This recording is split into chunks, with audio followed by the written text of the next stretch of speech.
The Chinese diplomat Zhou Daguan reported that the Khmer could produce 3 or even 4 rice harvests a year, enough to feed 1 million people.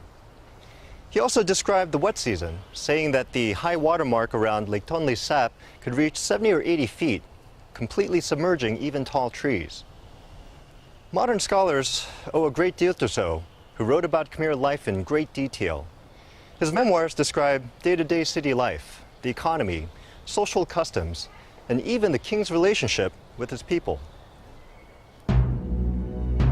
For example, Zhou wrote about the appearance of the king's procession in the year 1296. When the king went on an outing, he was accompanied by 300 to 500 ladies-in-waiting carrying candles in the daylight. He was escorted by a procession of horses, flags, and a band, as well as a retinue of female warriors.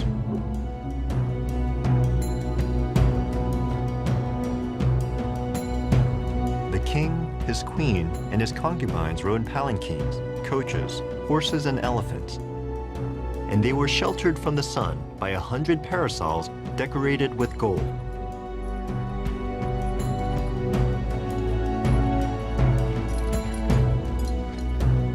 The tusks of the king's elephant were ornamented with gold, and the king carried a sacred sword in his hand. His hands were painted red, and he was surrounded by a battalion of elephants. There was a group of women who swept the road behind the king to erase any trace of the royal procession. If the king's procession was impressive, then his military resources were even more formidable.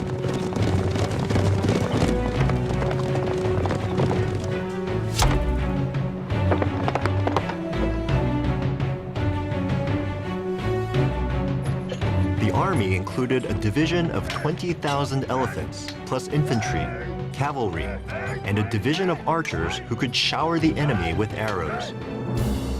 Each platoon consisted of 30 infantrymen armed with swords, hand weapons, and shields. Every platoon also had 5 horses and 1 well-trained elephant.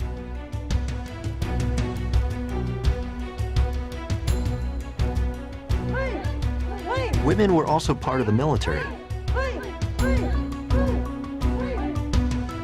The elite royal guard was entirely female, and women warriors fought beside men in times of war.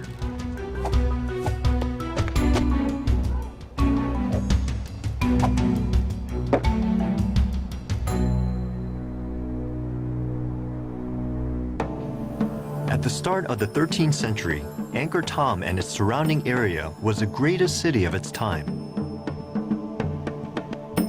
Jayavarman VII had successfully revitalized the Khmer Empire, in part through his impressive building projects.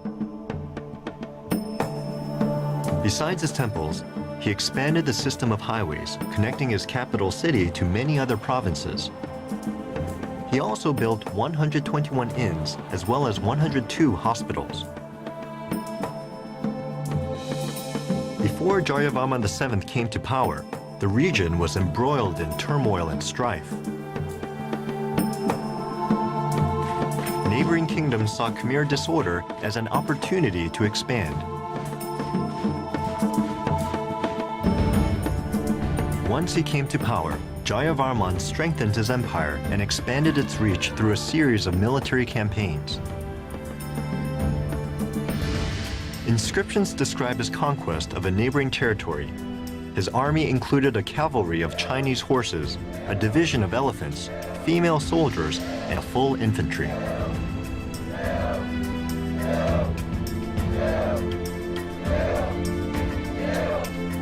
The newly improved highways offered more efficient routes for military travel. Long processions of soldiers and commanders covered great distances by road. The scene is depicted in a gallery relief in the Bayon. These long marches were comprised of more than just soldiers. Because each campaign lasted years and involved tens of thousands of troops, many soldiers brought along their families.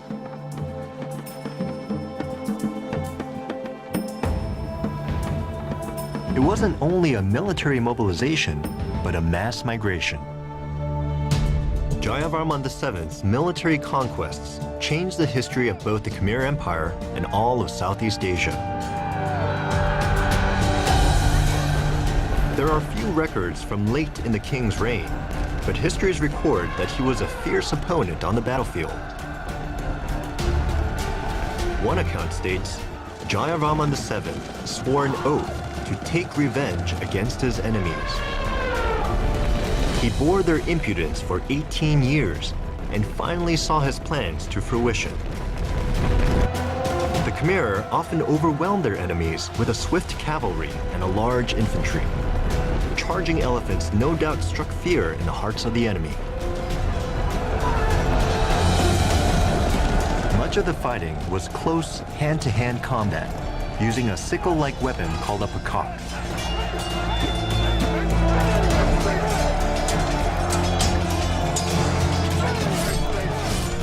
Khmer troops were renowned as well-trained, determined warriors.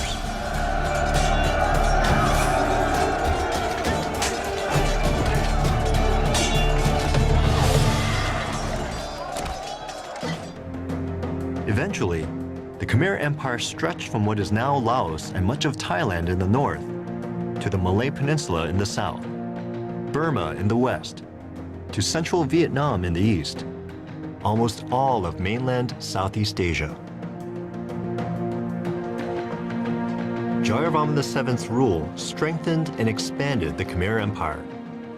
And to this day, Cambodians revere him as one of their greatest rulers.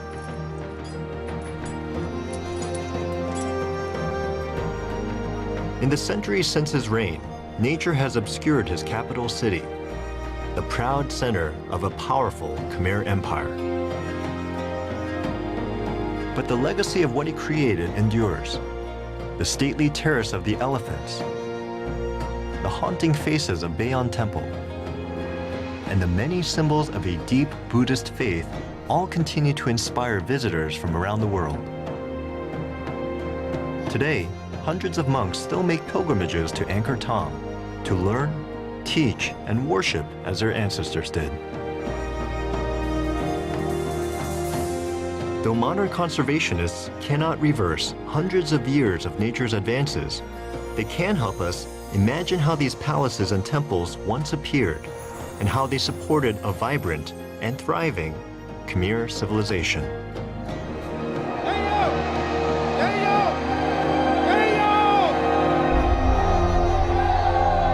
Jayavarman VII was one of the greatest conquerors in Khmer history. He came to power when he was nearly 50 and ruled for at least 3 decades. During his reign, he dramatically strengthened and expanded his empire. But he's also known in modern Cambodia for another reason. As the first important Buddhist king, he changed the relationship between ruler and ruled. Now, like previous Hindu rulers, Jayavarman VII was still considered a god king, but he also reportedly cared deeply about his people and strived to relieve their suffering. It was definitely a change in style from earlier Khmer rule, and 800 years later, his influence on history can still be felt. Today, Buddhists, Hindus, Cambodians, and hundreds of thousands of people worldwide flock from the farthest corners of the globe to experience the splendor of Angkor. And though the kings who built these astonishing structures have long since passed, it is their triumphs that have left a great legacy, teaching us about the people of this sprawling empire and how their early accomplishments helped shape the world.